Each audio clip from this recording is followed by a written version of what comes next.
Hey guys, for today's projects, we're going to do 3 cards and 1 project, which will be a gift bag. I have seen some gift bags being made, and I always thought it was cool the way they do it with 12 by 12 paper. And then when I got this paper, I'm like, this is the paper where I need to make a gift bag. So instead of featuring a stamp set this week for our 3 cards, I'm going to use this pattern paper, this DSP. It is called Petal Promenade Designer Series paper. It is gorgeous, gorgeous, gorgeous.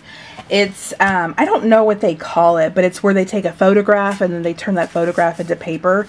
So this is actual flowers. The holiday catalog will come out to you guys September 5th. And their paper, they have some Christmas paper that's like this. So it's a photograph and it's just beautiful.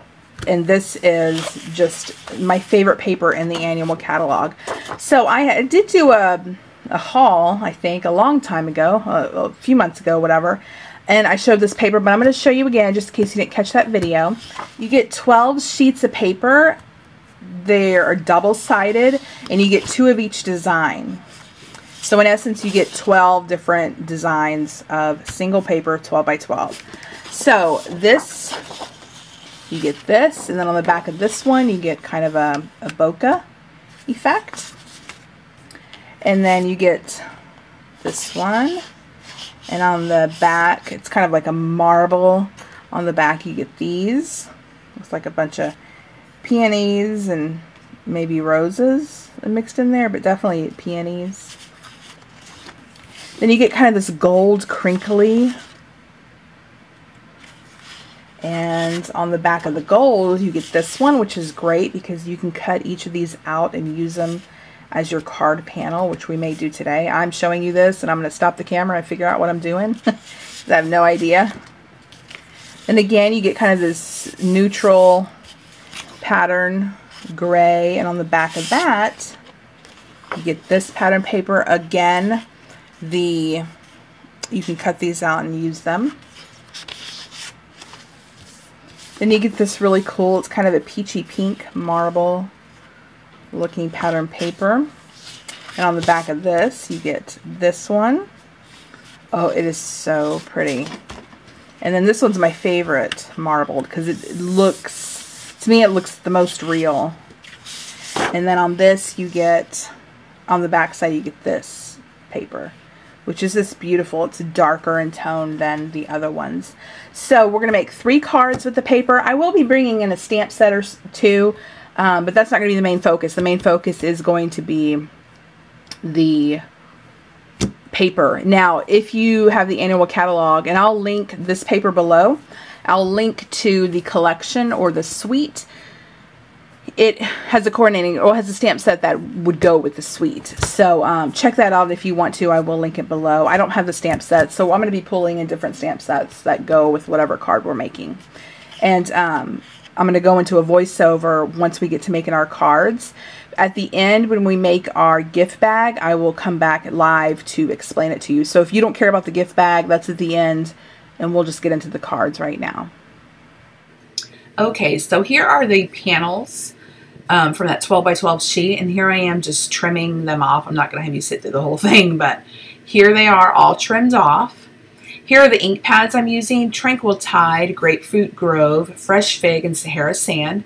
There are more coordinating colors with this paper, however, I don't have them. Picture Perfect Birthday, Barn Door, Bunch of Blossoms, and Beautiful Bouquet are the stamp sets I'll be using for the sentiments. Here I have taken the panels that coordinate and I'm laying them out. I already chose what sentiments I'm using, again from those stamp sets I had just shown you, and I'm just stamping them out. Beautiful, because they're so easy. Cards are so easy to make with this because all you need is a stamp set and slap it on a card base. So I'm not going to show again me stamping the whole thing because this video was already so long. You guys get the idea. So just finishing stamping them up. I also do not show putting a card together for each one. I was, but then I was like, this video is going to be an hour long. So I did edit out quite a bit. And there's that. So here I'm going to make my card bases for my first set of cards. This card measures 7 by 3, and I score it at, what do I score it at? 3.5. Yes, 7 by 3, score at 3.5. Sorry, I had a brain fart. And here I have popped up my little square sentiment pieces from the pattern paper, and I'm just popping them up on some fresh fig cardstock, and boom, there you go. And those types of cards would go really cute with a gift bag or whatever. So this Grapefruit Grove card base, I messed up my scoring. This is just a regular A2 size card base. I messed it up, so I'm taking some white twine and just kind of disguising that score line that is showing. And anything would work, ribbon, whatever. I kind of like the twine. Trim it up, and then I place it over that line, and then I add a glue dot to secure it, and nobody would ever know. And then that completes an example of what you can do with that little panel of paper. Here is another one. I'm taking some fresh fig, and I'm taking the greenery piece, colored piece from that panel. And I'm using a Sahara Sand card base, and here I'm just trimming it to what I like. So you can see my card base. Again, this card is A2 size. So with those 2 sheets of 12 by 12 paper, you can make really quick cards, like I said. Throw on a stamp, maybe throw on a layer of colored cardstock, like I said, and you're good to go. This one I'm using Swirly Snowflakes Thinlits dies. And I took this piece and cut it out with some white cardstock. And this is a little bit more intricate card, a little bit more in depth, but I did want to give you guys an example of other ways to use the pattern paper. So here we're going into a card that uses the pattern paper, not those panels. I'm kind of moving fast, but I wanted to show you all the panel cards you can make, and then 2 other types of cards you can make with that pattern paper. I've taken a circle stitch die and a scallop die, and I'm going to have my sentiment on that white. The purple is fresh fig. The card base is Grapefruit Grove. And I'm going to attach my sentiment, and then that will complete that card. You could add some sparkly embellishments. You could add some ribbon. The card's beautiful. The paper and the die alone just really make that card shine. So this is an embossing folder. I don't remember the name, but as always, supplies will be listed below. But I love this embossing folder. So I embossed some white cardstock out of that. And then here I've taken some silver mirror cardstock, and I am attaching it to this floral strip of paper. I wanted to do a card showing the marble pattern paper that I love so much in this pack. So I take that floral with with the silver mirror cardstock and slap it on that marbled paper. Pop it up, stick that on. I've stamped my sentiment and cut it out with the lots of labels, which is retired. I apologize for using it. Punch or die. And then I attach this to my card base. So really pretty. Sorry, I feel like that went really quick, but we're going to go ahead and move on to the bags. Okay guys, so I chose my 2 pieces of 12 by 12 pattern paper that I want to use to make my bag. Now the bag I made before doing this, I made it like really fast. So it's a little rough, but I chose this pattern paper because it's beautiful. And I did the handles, but I did it really quickly just to have one to show you and kind of make a practice one before I got started. But it's a little crinkly, and then there's a rip here because I had to go back and do stuff. So this is just a practice bag. I'll still put a gift in it. Nobody will notice. Also, see that extra hole punch? I messed up when I was hole punching. So what I did was I just took some glue dots, stuck them under this, and just stuck them right there, so that when it falls down, it doesn't expose that hole. You can still see it on the inside, but typically you'll have, you have tissue paper and all that. And some of the other videos I watched, this is 3 inches. Some of the videos had 2 inches, but I didn't like that because 2 inches, what are you going to stick in it without it toppling over? So I liked a bigger bottom bag. So we're going to do 3 inches. I don't know what it would look like with 4 inches. I mean, if you have some paper to practice on, you can do that and test different sizes, but today we're going to do 3. So what you'll need is you need to pick out 2 sheets of the same of 12 by 12 paper, double-sided preferably. Whatever's on the back will be this little like cuff. White would be fine if the back of your paper is white, or the back of your paper is a coordinating solid color. That would work too. So, you know, whatever. It's whatever your preference is. I have 2 packs of this DSP, so I'm okay with getting rid of this, one of my favorite patterns. So like I said, I chose these 2. This is going to be the outside, this is going to be the inside of my bag, although that would look really pretty. Anyway, so you need your scoreboard, and like I said, I'm going to do 3 inches by 3 inches. So what you do is you lay your paper down, you score it at 3 all the way down, flip it over, score it at 3, flip it over, score it at 3, all the way down, all the way from the top to the bottom. And if you're doing a different width, like I said, if you want to do 2, do 2. If you want to try 3.5, do 3.5. I don't know what it will. I know the 2's too little for me, but I don't know if you go bigger. I don't know what that'll look like. So that's all you, but we're just going to do 3. And then I'm going to take my second sheet and do 3 as well. Turn it around, score, turn it around, score, and then turn it around. So you'll score 4 times on each sheet. Now, and you may have watched, there are tons of videos out there. They may do it differently, but this is what worked for me in the one little practice one I did. I need to decide where I'm going to fold over and my cuff's going to be. Now, when I originally did this on my bag, it was 3 inches, and it was way too big. Like, it covered up, it was another inch, so it was like this long. And I didn't like that it was covering up most of this. So the video I was watching, I don't know how she got it so perfect. She did a 2 inch. Maybe that was the difference. Probably was.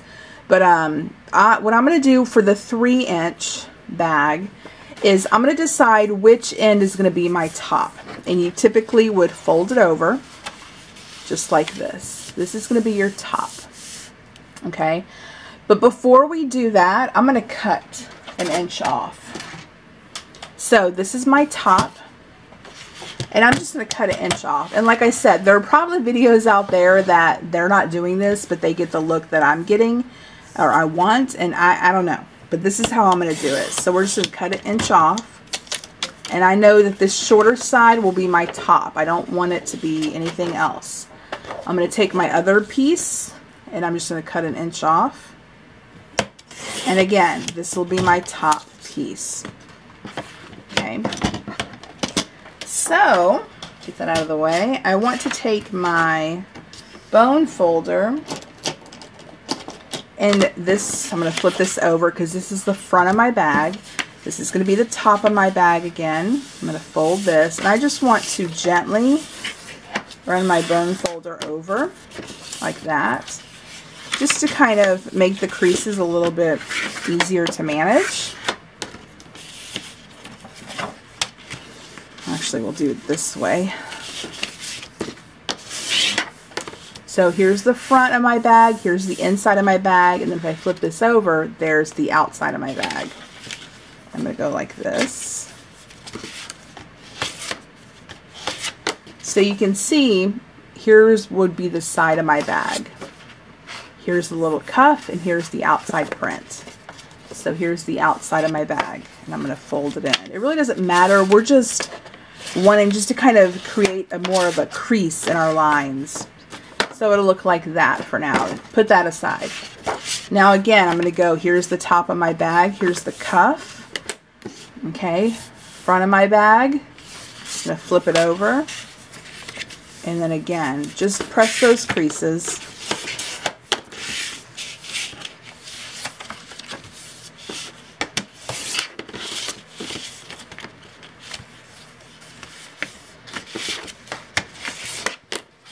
All right, now I'm going to lay my papers out. Fold them out. I'm going to keep my cuff like this. This is the top of my bag. Here's my cuff. So I'm going to fold both of these out just like this. Okay. Now I'm going to take one sheet, and here's your crease lines right here. I'm going to cut up to the next crease line just right there and stop. Okay. I'm going to do that here, and I'm cutting on that scored line just to the where they all intersect. Okay, so then I have these two flaps. Put that aside. I'm going to take this other sheet, and I'm going to do it from the side. I'm not going to do it here, from the side. So I'm going to go in like this, and again, just cut those flaps. Flip it over. Cut these flaps. So then it looks like this. So what we want to do is, here's the front of my bag, here's my flaps. I want to add adhesive to just my flaps. So I'm going to use some double-sided tape. You can use whatever you want. Just make sure it has a strong hold. So I just have this double-sided tape.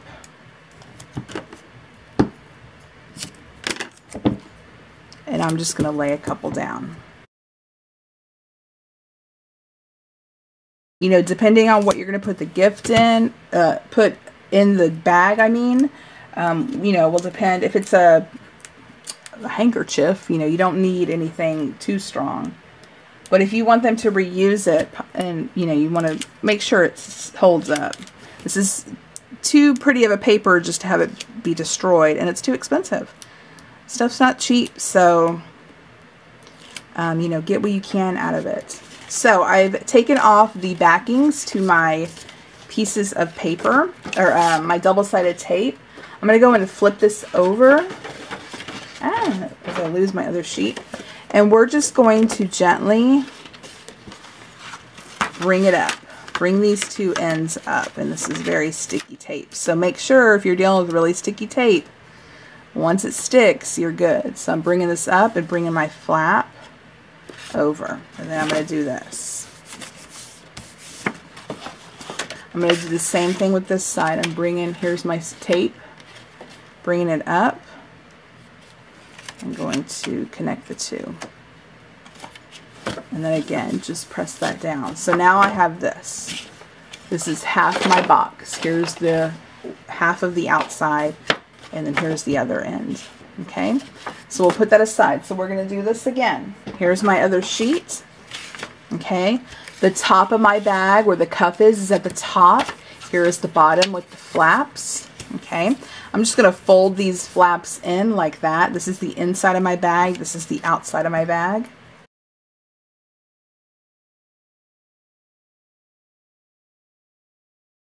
Remove that tape.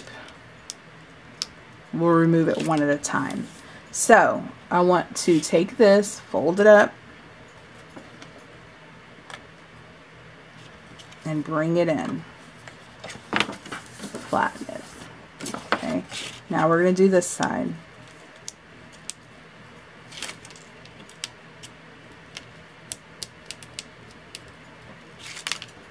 And bring it in. Try to get it as even as possible. And then flatten it. So here is the other side of my bag. Now, these will just slide together, but before we do that, I'm going to try something. I'm taking the two sides and I'm putting them back to back. Okay. Now what I'm going to do is I have a hole punch. It's a Stampin' Up! Hole punch. It's quite small. They don't sell it anymore. The hole is quite small, but it's okay. And what I'm going to do is I'm going to punch these two so they're even and I don't have the same mistake as I did last time.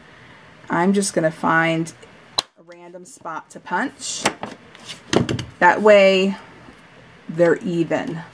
Now the tricky part for me is getting these two even. So let's see. See if I can do this. At least do it better than I did with the last bag. Okay. Is that good? Not bad. Close enough. No one's going to measure it. Okay, so what I'm going to do now is both of these are flat.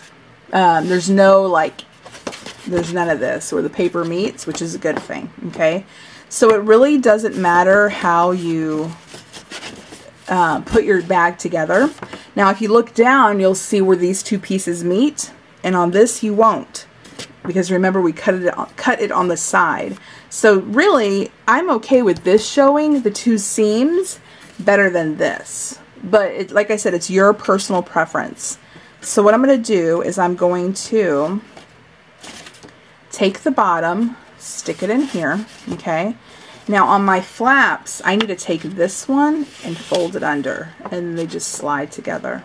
Okay, so again, take my flaps. This one over here I tucked in, so I want to tuck in this one. So I just tuck it in and meet the two together.